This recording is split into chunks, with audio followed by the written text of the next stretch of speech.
Google, Microsoft, IBM, Nvidia, Oracle, Palantir और Amazon.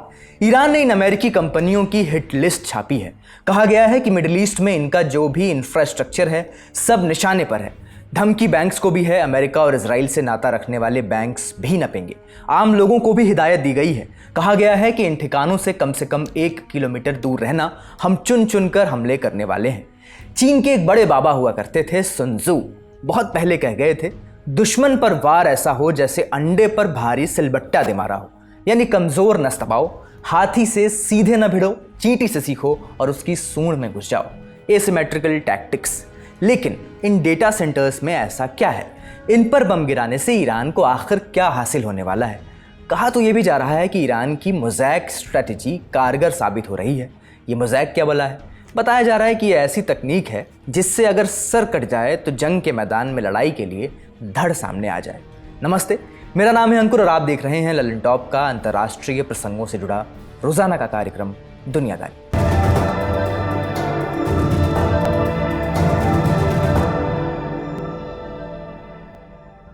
Iran की strategy पर बात करने से पहले उसके नए सुप्रीम लीडर मुज्तबा खामनेई को सुनिए।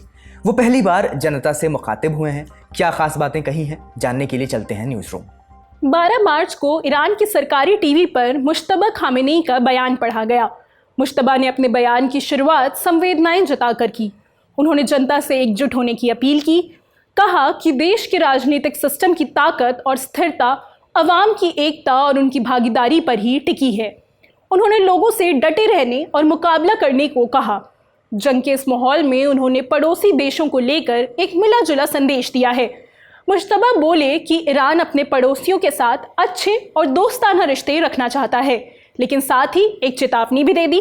उन्होंने कहा कि इस पूरे इलाके में अमेरिका के जितने भी सैन्य अड्डे हैं उन्हें तुरंत बंद कर दिया जाए, वरना उस पर हमले लगातार होते रहेंगे।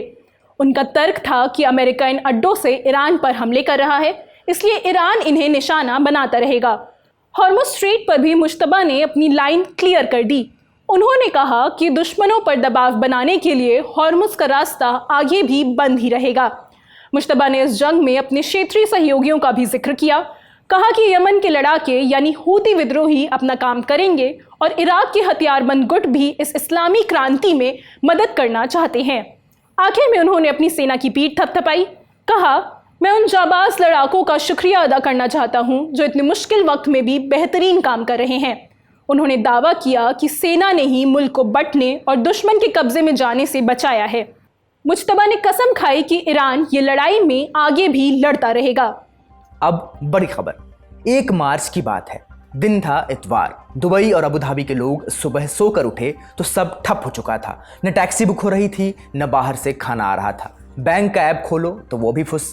ब्रिटिश अखबार गार्डियन की रिपोर्ट के मुताबिक लाखों करोड़ों लोग परेशान हो गए थे। लेकिन ऐसा हुआ कैसे?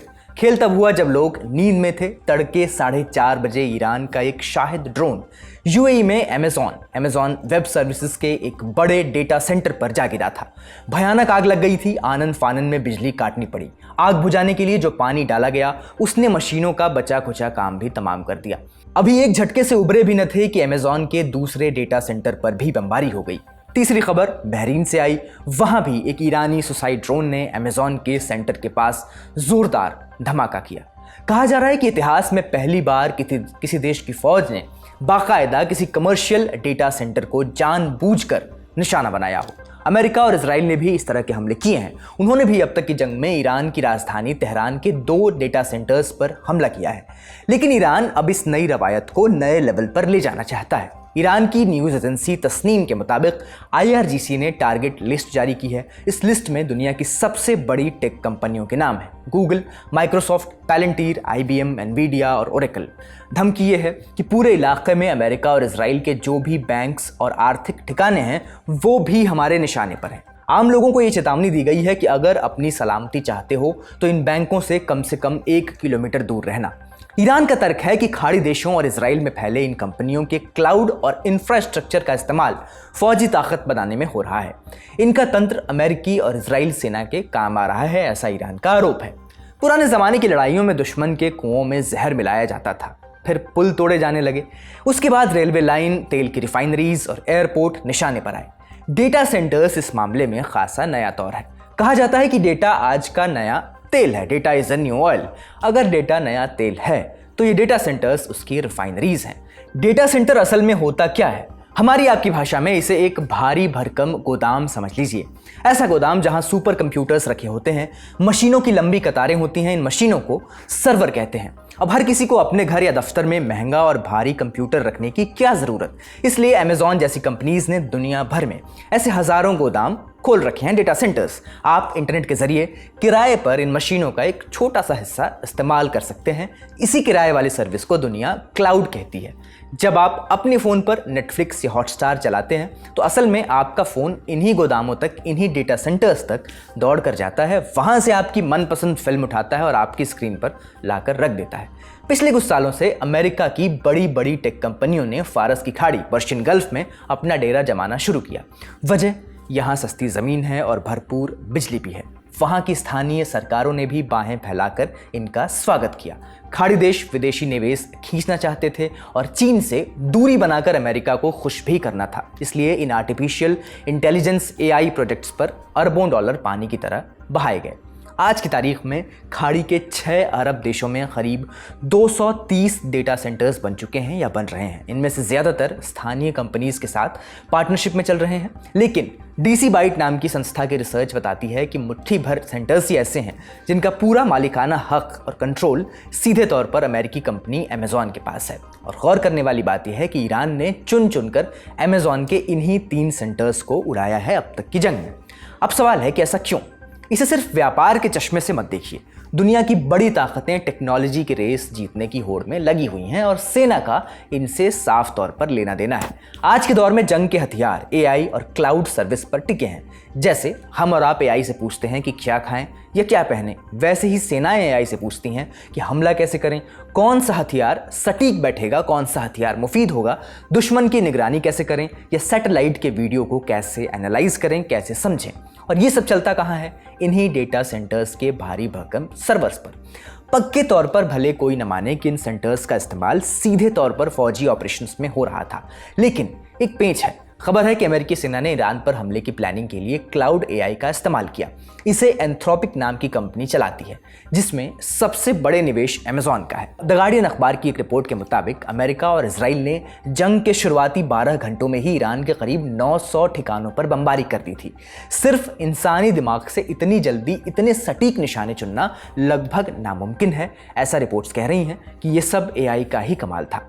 एक और फैक्ट है, अमेज़ॉन और गूगल ने इजराइल की सरकार के साथ एक तगड़ी डील भी कर रखी है। इसके तहत ये कंपनियां इजराइल की सेना को क्लाउड सर्विस और AI की सुविधा देती हैं। उधर माइक्रोसॉफ्ट और गूगल जैसी दूसरी कंपनियां खाड़ी में स्थानीय कंपनियों से किराए की जगह लेकर अपना काम चला रही हैं, लेकिन इनके तार भी अमेरिकी सेना के कॉन्ट्रैक्ट से जुड़े हैं। ये तो हुई डेटा सेंटर्स पर हमले की बात। अब ईरान की मोज़ैक स्ट्रैटेजी समझते हैं। अमेरिका और इजराइल स्ट्रैटेजिक डिकैपिटेशन की स्ट्रैटेजी पर चल रहे थे। मतलब सांप का सिर कुचल दो, बाकी धड़ अपने आप तड़प कर मर जाएगा। इसी गुरूर में ईरान के सुप्रीम लीडर अली खामनेई की हत्या की गई। अमेरिका इजराइल को पक्का यकीन था कि बस लीडरशिप खत्म करो और ईरान का पूरा सिस्टम ताश के पत्तों की तरह ढह जाएगा, रातों रात तख्ता पलट हो जाएगा। लेकिन ऐसा नहीं हुआ। यही उनसे भारी चूक हो गई। तख्ता पलट तो दूर, जंग पूरी खाड़ी में फैल गई है। अब खुद अमेरिकी खुफिया एजेंसियों के तोते उड़े हुए हैं। उनकी अपनी रिपोर्ट कह रही है कि ईरानी हुकूमत जस की तस खड़ी है, कोई तख्ता पलट नहीं हो रहा, ऐसे आसार नहीं है। इस झटके के पीछे ईरान की एक सोची समझी चाल है। जंग शुरू होने के ठीक अगले दिन यानी 1 मार्च को ईरान के विदेश मंत्री अब्बास अरागची ने एक्स पर एक पोस्ट लिखा था, हमने पिछले 20 साल अमेरिका के जंग लड़ने के तरीके को समझने में लगाए हैं। तेहरान पर बमबारी करने से अब हमारी ताकत पर कोई असर नहीं पड़ता। हमारी डिसेंट्रलाइज्ड मोज़ैक डिफेंस स्ट्रेटजी हमें यह तय करने की ताकत देती है कि जंग कब, क्यों और कैसे लड़नी है। 1980 के दशक में ईरान ने इराक के साथ 8 साल लंबी जंग लड़ी थी। फिर 2001 में अमेरिका को अफगानिस्तान और 2003 में इराक को रौंदते देखा। सद्दाम हुसैन का हश्र देखकर ईरान समझ गया था कि अगर सारी ताकत एक मुट्ठी में बंद रखोगे, इतना सेंट्रलाइजेशन रखोगे, तो अमेरिका उसे एक झटके में काट सकता है। इसलिए ईरान ने अपने सारे फल एक टोकरी में नहीं रखे, उसने अपनी पूरी मिलिट्री को छोटे छोटे और आज़ाद इंडिपेंडेंट टुकड़ों में बांट दिया, एकदम मोज़ैक डिज़ाइन की तरह। ईरान ने अपना सिस्टम कुछ इस तरह गढ़ा है कि अगर राजधानी तेहरान खाक हो जाए, बड़े सैन्य अड्डे तबाह हो जाएं, कम्युनिकेशन लाइंस कट जाएं या फिर उनके बड़े से बड़े नेता भी मारे जाएं, तब भी जंग की मशीनरी रुकनी नहीं चाहिए। ईरान मानकर चलता है कि जंग की शुरुआत में उसे तगड़ा झटका लगेगा, अमेरिका की हवाई ताकत और तकनीक भारी पड़ेगी, बड़े कमांडर्स मारे जाएंगे और ऊपर से आदेश आना बंद हो जाएगा। लेकिन मोज़ैक डिफेंस की खूबी यही है कि अगर ऊपर से हुक्म न भी आए तब भी ज़मीनी स्तर पर छोटी टुकड़ियां अपने फैसले खुद ले सकती हैं। यानी अगर केंद्र तबाह हो जाए तो किनारे पर जो पेरिफेरी पर बैठी टुकड़ियां हैं वो खुद केंद्र बन जाती हैं। ये ताना बाना IRGC की देन है। यही IRGC अब अमेरिका के डेटा सेंटर्स को भी टारगेट कर रही है। इसी रणनीति के तहत ईरान ने अपना सक्सेशन प्लान यानी उत्तराधिकार की योजना भी एकदम पक्की कर रखी है। खबरें हैं कि पुराने सुप्रीम लीडर अली खामनेई ने पहले ही ये तय कर दिया था कि अगर कोई अहम नेता मारा जाता है तो उसकी जगह कौन लेगा। हर बड़े पद के लिए 4 लोगों की लाइन लगी है। पहला गया तो दूसरा, दूसरा गया तो तीसरा और तीसरा गया तो चौथा। इसके अलावा एक छोटा सा कोर ग्रुप भी बना हुआ है रिपोर्ट्स के मुताबिक, जिसे टॉप लीडरशिप से संपर्क कटने पर सबसे बड़े फैसले लेने की पूरी छूट है। कुल जमा बात यह है कि ईरान की सेना किसी छोटी या जल्दी खत्म होने वाली जंग के लिए नहीं, बल्कि एक लंबी और थका देने वाली लड़ाई के लिए तैयार की गई है। ईरान की सोच एकदम उलट है। वो इस जंग को लंबा खींचना चाहता है, ऐसा जानकार कह रहे हैं। उसका मकसद है कि अमेरिका को इतना थकाओ, उसका इतना पैसा फुंकवा दो कि खुद अमेरिकी जनता अपनी सरकार का गिरेबान थाम ले। जाहिर है डोनाल्ड ट्रंप ऐसा कभी नहीं चाहेंगे। वो तो चुनाव ही इस शर्त पर जीत कर आए थे कि अमेरिका को किसी नई जंग में नहीं झोंकेंगे। जैसे जैसे जंग खिंच रही है, ईरान को मनोवैज्ञानिक बढ़त मिलने लाजमी है। आप कह सकते हैं अमेरिका का न जीतना ही उसकी हार है और ईरान का न हारना ही उसकी जीत। अब देखना होगा कि ईरान इस मोज़ैक स्ट्रैटेजी के सहारे कब तक टिकता है और ट्रंप कब अपने कदम पीछे खींचते हैं। बड़ी खबर यहीं तक, अब सुर्खियों की बारी। ईरान में अमेरिकी सेना के हथियार काम करें या न करें, डोनाल्ड ट्रंप को लगता है कि उनके पास एक ऐसा हथियार तो है जो हमेशा काम करेगा। यही नहीं, उस हथियार के दम पर वो केवल ईरान ही नहीं बल्कि पूरी दुनिया को काबू में कर सकते हैं, ऐसा उन्हें लगता है। हथियार है टैरिफ। जब से ट्रंप दोबारा राष्ट्रपति बने हैं, अलग अलग देशों पर दबाव बनाने के लिए टैरिफ को वो एक हथियार की तरह ही इस्तेमाल करते आए हैं। हालांकि फरवरी 2026 में अमेरिकी सुप्रीम कोर्ट ने इन टैरिफ्स को गैर कानूनी घोषित कर दिया था और इससे ट्रंप को झटका जरूर लगा था। लेकिन यहाँ पर टैको नहीं हुआ। ट्रंप ऑलवेज चिकन आउट नहीं हुआ। ट्रंप हार नहीं माने। उन्होंने बता दिया कि उनकी तर्कस में अभी भी कई तीर बाकी हैं और सबसे बड़े हथियार को वो ऐसे ही हाथ से नहीं जाने देंगे। सबसे पहले ट्रंप प्रशासन ने सुप्रीम कोर्ट के फैसले के बाद सभी देशों पर 10% ग्लोबल टैरिफ लगाने का ऐलान किया। थोड़ा टेक्निकल होकर बताएं तो ट्रेड एक्ट 1974 के सेक्शन 122 के तहत नए टैरिफ लगाए गए।